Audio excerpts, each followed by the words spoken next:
Welcome back to the super exciting episode of Southern Sorcery. Dragons, baby. We're back with another deck tech for Tarkir Dragonstorm. I apologize for my little bit of a hoarse voice. I've got the touch of the allergies.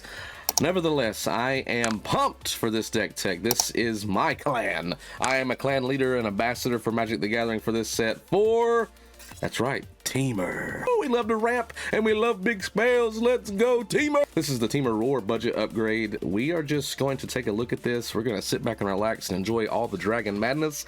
We are giving this deck away, so please like, subscribe, make a thoughtful comment below about what you like about the deck tech, what you don't like about the deck tech, what you like about the set, what you don't like about the set. I don't know, just make a thoughtful comment. We love to talk Magic, so just be thoughtful in that, and we'll talk shop, and then we will select a winner by the Monday after release weekend-ish, somewhere in there. There's 5 deck techs this round. We're doing all 5 of them as giveaways, so please be sure to check out all of them. They're in our YouTube channel. In the link tree below, you can find out all of our socials. So go check it. Go check everything out, please. It's a great way to help a small channel like us grow and do more giveaways for you. But without further ado, ladies and gentlemen, let's get into Temur Roar. This is the last of the decks. So this is the grand finale, and I think they saved the best for last. I'm obviously very biased because I am a Temur clan leader, but I digress. I'm going to run this deck tech with Urini at the helm, so I'm going to talk about Urini first. Urini of the Unwritten is 4 green, blue, and red. This is a legendary creature spirit dragon. Flying and trample, this is just this mechanic. Whenever Urini enters or attacks, look at the top 8 cards of your library. You may put a dragon creature card from among them onto the battlefield for free. Put the rest on the bottom of your library in a random order. I love it. I love it. This deck is just nasty right out of the box. This one was very hard for me to make cuts, and you've heard me talk about this in the past. I love when that happens because that means they have done just an exceptional job with crafting this thing just straight out of the box, sleeve it up, play it, and you're already going to be like able to compete with any other decks. This deck is loaded with awesome dragons. Check out the link below for the Mox Field. We have the entire deck list, so you can dive into like some of the dragons they've added. We'll talk about everything new, obviously, but I just can't say it enough. I want to stress and take a moment to say, great job, Wizards. You knocked it out of the park with really all of these all these decks. They have been A-pluses across the board. Speaking of new cards, let's talk about the new cards. First up, we have Become the Avalanche. This is a new sorcery for 4 and 2 green. This is a sorcery that says draw a card for each creature you control with power 4 or greater. And then creatures you control get +X until the turn where X is the number of cards in your hand.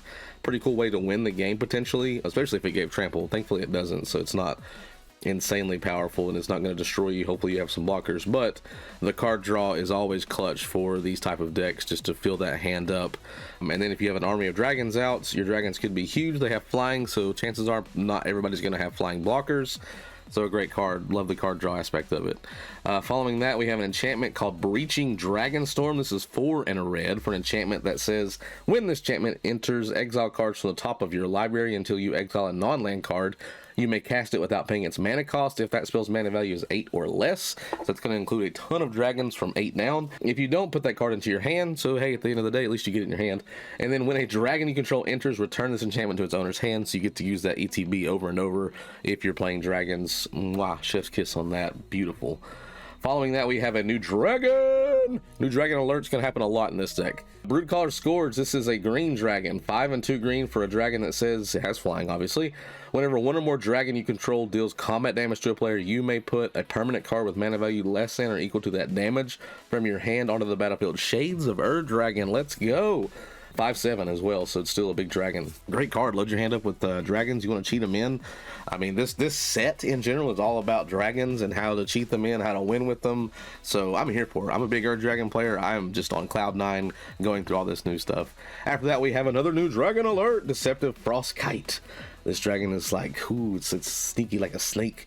It's 2 blue and it's blue. So keep in mind, when you read this mechanic, it has flying for a 1/1. It says you may have this creature enter as a copy of a creature you control with power 4 or greater, except it's a dragon in addition to its other types, and it has flying.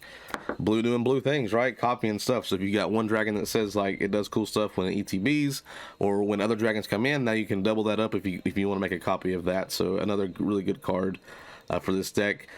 Following that card, we have Encroaching Dragonstorm. This is another green card, 3 and a green for an enchantment that says, when this enchantment enters, search your library for up to 2 basic land cards and put them onto the battlefield tapped, then shuffle. What would a Temur deck be without ramping? And then when a dragon you control enters, return this enchantment to its owner's hand. So much like the Breaching Dragonstorm, you can bounce this one back to your hand as well. Then we have the secondary commander. We have Eshki, Temur's Roar. She is a green, blue, red for a human warrior. Whenever you cast a creature spell, put a +1/+1 counter on Eshki. If that spell's power is 4 or greater, draw a card. If that spell's power is 6 or greater, Eshki deals damage equal to Eshki's power to each opponent. It's a pretty cool way to utilize the fact that you're playing a lot of like big stompy dragons, because a lot of them, their power is going to be 6 or greater and not that hard to do. She can get huge. You can draw a lot of cards with her. You can do a lot of direct damage with her. These two commanders are completely different in their strategies, aside from the fact that they want to see big dragons. But I love that because you can really transform this deck to really run a specific way with either route. So you can go dragon heavy with trying to cheat dragons in. You can draw a lot of cards, and then obviously you can, when you play stuff with her on the field, you know, as long as you're playing something big, you're going to get to utilize both of her mechanics, which is clutch. Following that, we have Hammerhead Tyrant, new dragon alert, 4 and 2 blue. This is a blue dragon that says it's a flying 6/6. Whenever you cast a spell, return up to 1 target non-land permanent an opponent controls with mana value less than or equal to that spell's mana value to its owner's hand. Pretty cool way to bounce stuff that might be bothering you. Potentially that could stop your dragon shenanigans. So I think a pretty cool mechanic for that dragon. After that, we have Parapet Thrasher. Parapet Thrasher is a red dragon for 2 and 2 red, a dragon that is a 4/3 with flying. It says whenever 1 or more dragons you control deal combat damage to an opponent, choose one that hasn't been chosen this turn. You can either destroy target artifact that opponent controls.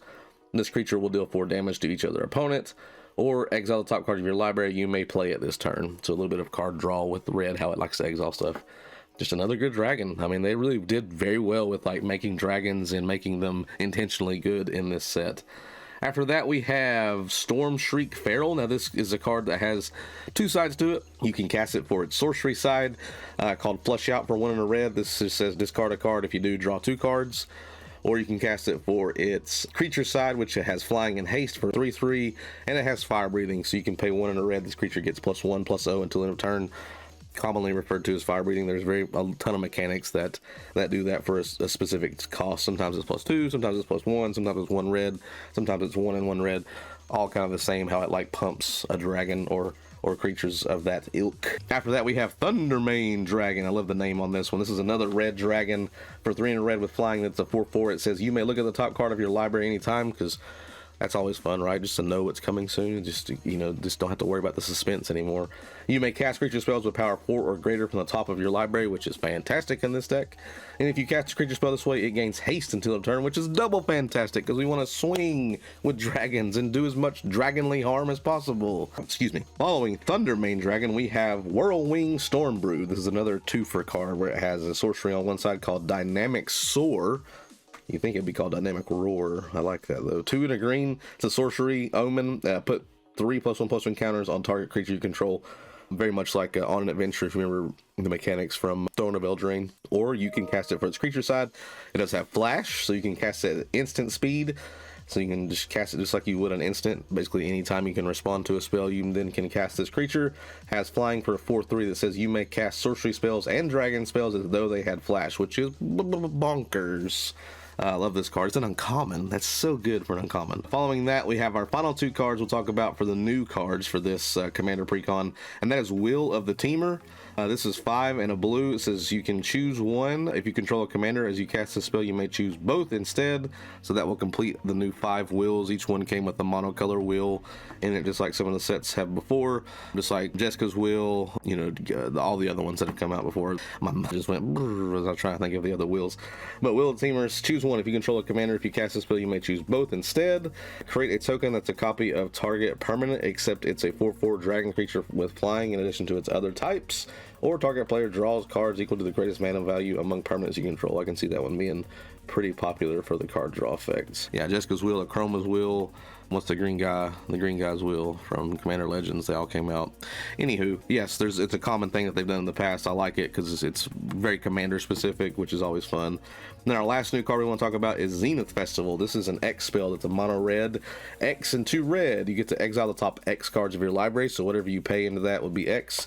You may play them until the end of your next turn, or you can cast it for Harmonize, which is, I love this mechanic for X and 2 red.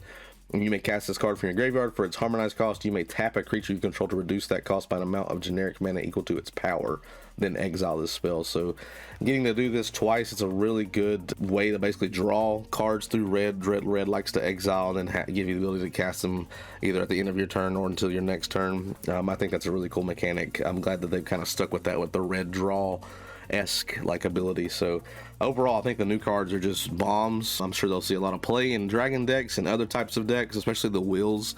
They're not going to be specific to just, you know, these dragons. They're all commander specific, saying you have a commander. So I can see these getting a lot of play in other decks as well, which is fun. Now let's pivot. Again, I had a hard time discussing what I was going to cut and add, but I did make 9 additions. So I took 9 cards out, put 9 cards in.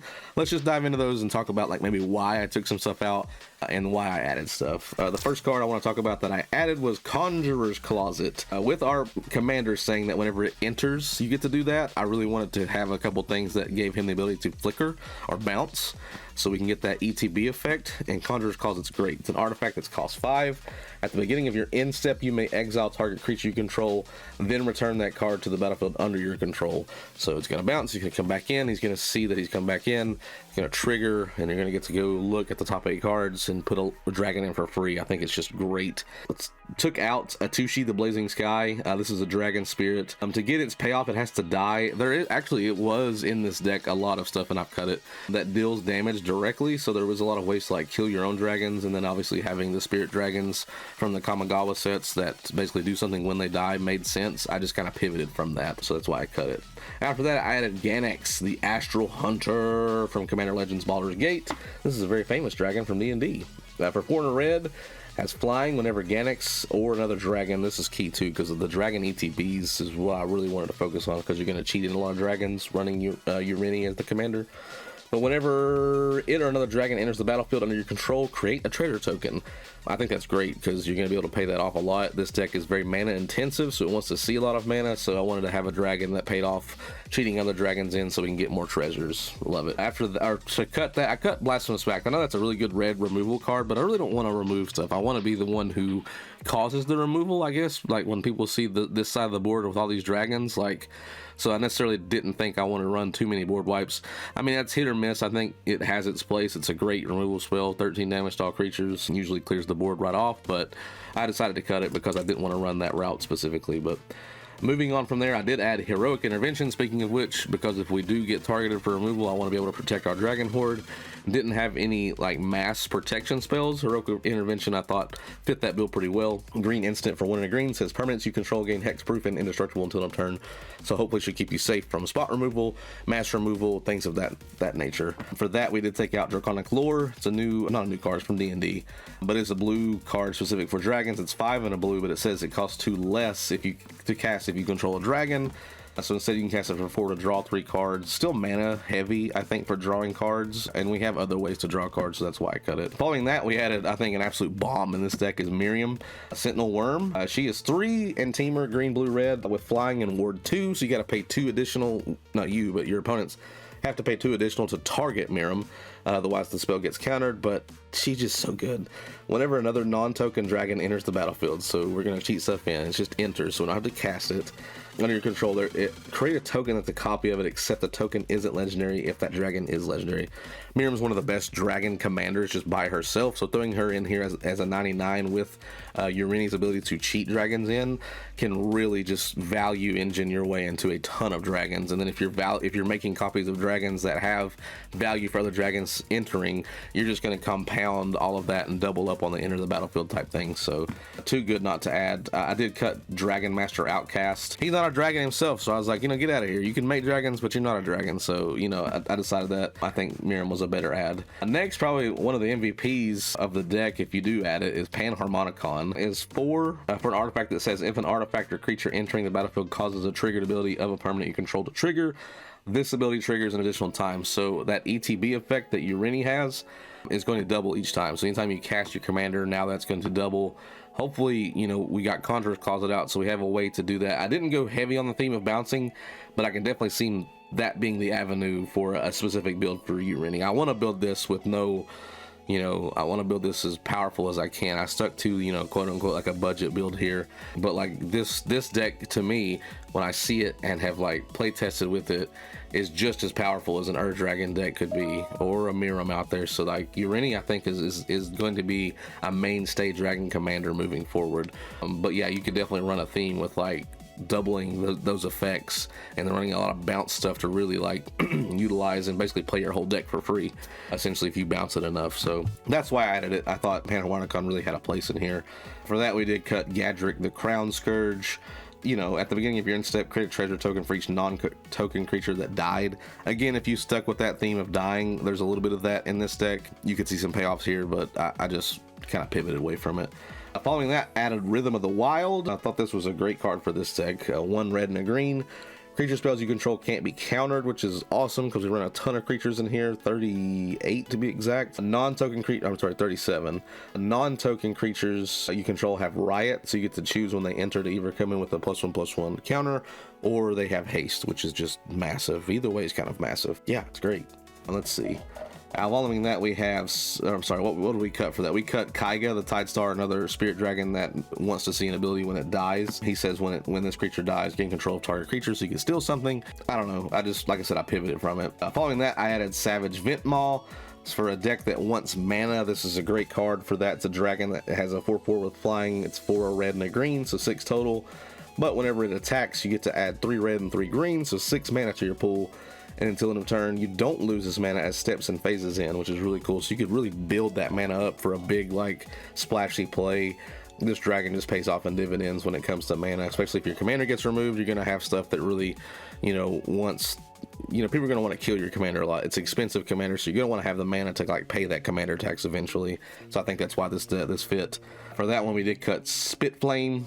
This is a burn spell, so you know that's again that theme of like doing damage and stuff. That's why I got rid of it. This one is more of a removal spell, or you can recur it with a dragon. But after that, I did add Scourge of Valkus. This is a dragon for 2 and 3 red. Whenever it or another dragon enters the battlefield under control, it deals X damage to target creature or player, where X is the number of dragons you control. So imagine having like multiple copies of that. With entering effects, it can just get bananas. And then red, the Scourge of Valkus gets +1/+0 until the turn. So that fire breathing mechanic comes into play. A lot of dragons have that ability. Like I said, it kind of varies what the cost is, what the benefit is, but it's ultimately called fire breathing. And then my last ad was Vara Hellkite for 6 and 2 red. This is a flying dragon for 6/6. It says whenever a dragon you control attacks, create a 6/6 red dragon token with flying. It just gets out of hand. There's so many dragons we're going to have that are going to be attacking, and so for whenever a dragon attacks, you get another 6/6 dragon. It's just too good not to add. Oh, and for what I took out for both of those cards, I took out Storm's Wrath, which deals 4 damage to each creature and each planeswalker, so more of that damage to destroy stuff. And then Tarn Mauler, which is a shapeshifter. They can get huge, but not technically a dragon. I thought I just wanted to stick with dragons. So that being said, that's what I added. That's what I cutted. This deck is just so good out of the box. It's all about basically just playing dragons, cheating them in, hitting your opponents for a ton, ramping so you can have mana to get your commander out as quickly as possible. What are your thoughts? I want to know what this deck, I think it's my favorite. Obviously, I'm very biased. I will say that with an asterisk, but what are your thoughts around this deck? Well, you know, what are you going to add? What are you going to subtract? I want to know. We're giving it away, so please get into this. Again, we're so thankful that we have been selected as MCG ambassadors for this set. This set's near and dear to my heart because I love some dragons. Just want to say I appreciate you guys. You guys and gals are the ones that got us here, just from liking and subscribing, following us along this journey. So thank you from the bottom of my heart for that. Please enter. We want to give some stuff away. Let's keep the train rolling so we can give even more stuff away after that. But check us out. We're growing on Instagram. Check us out on Discord. We're trying to cultivate that community into something that's, you know, a really cool and safe space for people to come hang out, talk shop, talk stuff that's outside of Magic as well, like movies and you know, artwork and just everything. We just like to hang out and chill. But thank you again so much. Please like and subscribe. It goes a long way in helping us out. Check out our Patreon. We're doing tons of box breaks. I promise I'm done with my spiel. Thank you again so much for everything. We really appreciate it. You guys are amazing. Go Temur. Let's rise up, ramp, and destroy with dragons. Until the next video, my friends. Bye.